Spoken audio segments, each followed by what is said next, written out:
Hi, I'm Sarah from The Upcoming. A real pleasure to have you here with us in London. Thanks a lot for taking the time. Thank you. Maybe you could kick off with a brief introduction to A Different Man. I mean, not an easy one to define. No. Genre bending, mind bending, a satire, a parable. How would you go about describing the film? I'd say it is a psychological thriller slash black comedy about a man who undergoes a medical procedure only to become obsessed by another actor who's in a play about his former life. And of course, it's not your first collaboration with Aaron. I know you worked on Chained for Life together, Yeah. and indeed, he wrote the role with you in mind. So, what's been so fruitful about that collaboration between the two of you, and how did you work together on crafting the story and the characters? So yeah, we met back in 2016 on Chained for Life, and again, great film.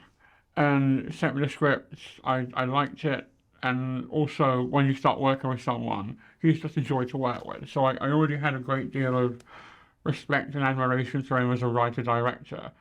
And then we did the circuit, we changed, and we've been talking in the interim. So I'd gotten to really just know him and love him as another bloke and a mate. And so after Change did the circuit, and he said, would you work with me again? I had no problem with saying, yep, cool, ding ding, let's go for round two. And then I didn't know at the time he'd written the whole character and the whole film around me. I didn't know that until quite late on in the game. And I had no input into the script either. I think you should let writers and directors go away and write and direct. I didn't want this to be a what is a very good script tainted by 1,000 dumb opinions and suffer from almost like death by studio, which happens a lot now. And then he sent me the script, I read it, I loved it. I was like, yep, we're doing Kaufman, amazing. And I think my only feedback was, so I need to learn to yodel and sing, which you can do on the job, right? They can edit that in. And yeah, it was great to get the old band back together. And then you find out you're working with Sebastian Stan and Renata Rinze. And you're like, okay, cool. You got to learn how to do your job well then.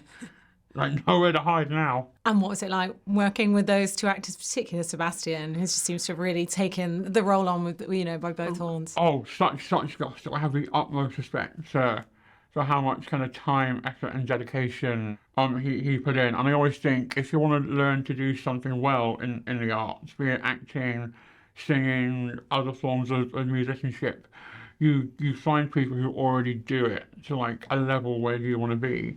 And just sit under the learning tree, get in their way, ask questions, sort of like pester them like a little bit, and you do a lot of learning on the job via osmosis. So I was very fortunate where on this one and all the things I've worked on, I've worked with people who do it really well, who've been very like kind and patient with me to get me up to that level. And I think on this one I finally shaken off that sort of imposter syndrome, where I'm now happy to call myself an actor. And what I think is really striking about the film is its tone and the fact that it's constantly kind of defying audience expectations. Like maybe when you think it's going to be one kind of film, there's a quick twist and turn into something else, particularly the sort of the dark comedy aspects of it, particularly the way it sort of leans into these ideas of discomfort that people might have. So what was that like, bringing that to life on set, and why was that so crucial to the film? I think the elements of dark comedy are really important. I think it gives it like a little bit of levity, because you can only make people feel uncomfortable for so long before you need to almost give them permission to breathe, like a little bit. And the way it sort of like subverts expectation, and it's always sort of like a good few minutes ahead of the audience in what it's about to do. So like you don't sort of sit there and think, oh, I'm watching this, and then something happens, and I'll be like, oh, and then that little voice in the back of your head, why did I think that? And what I really appreciate about the script and the film and the way it's all been executed is it holds up mirrors rather than placards. And it would have been very easy to make this a little bit more shouty and a bit more kind of finger pointy and tell the audience what to think. And I don't want to change what people think, because that will maybe last a day, like max. Good cinema changes what people think. Great cinema changes how people think. And A Different Man is in the great cinema business. And to what extent do you see it as a way, as sort of having a bit of commentary on the industry itself, sort of passing that torch, from non-actors playing the, parts of people with disabilities to people playing whoever they want, whether that's a villain, a hero, or not getting typecast or not getting boxed into certain labels. Yeah. In Chained for Life, some of the criticism was that simply casting me in it was exploitative, which is a thing I really don't get. I find the exploitation argument a bit infantilizing, because it means that I've somehow been hoodwinked and wasn't in control of my own decision making. Yet equally, if you cast a non-disabled actor, that isn't what we classically think of as representation in 2024. And to Aaron's mind, cool, then let's have that conversation and do both and let them go to war, a little bit in this film.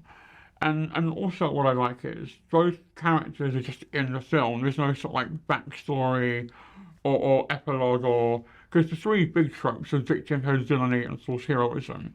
And we just push those to one side right away from the word go. And again, let the audience sort of make up their own mind as to who's the good guy, who's the bad guy. And with regards to typecasting, I don't know what the key word in typecasting is cast. And I think we need to get more disabled people and more disabled actors in roles first. I think that's a very good first step. But then playing anything, I don't want a blanket ban on disfigured bad guys because they're quite fun to play. And I've got a mortgage. But equally, we need a more well-rounded look at sort of disabled people in films, where they can just turn up and their disability isn't their raison d'etre or a lazy shorthand for their mere existence in narrative storytelling and this industry. And if this film can even play a small part in sort of passing that torch and kick-starting that conversation, then I'll consider it a very fortunate byproduct of a very good film. And I do love the fact that it can work on so many different levels. It can be starting that discussion about people with disabilities, how they're cast in films, how people might treat them in everyday life.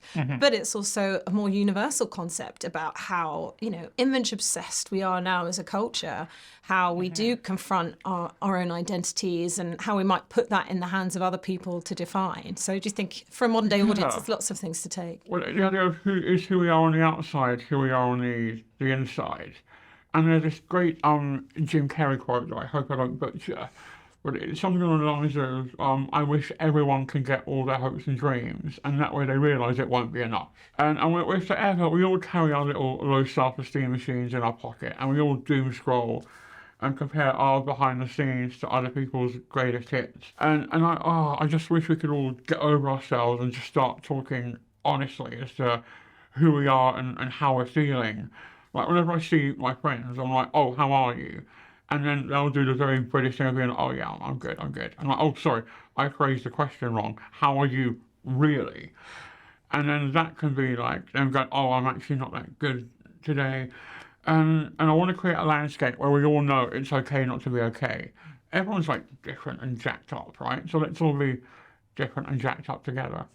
And what have you seen the impact of the film so far? I know it was screened in Berlin, it's been on the film festival circuit, what's now landing here? I think the biggest compliment for me, we did a screening in New York, and we had people from disfigurement, visibly different community there, from various different charities. And afterwards, they just came up and said, thank you.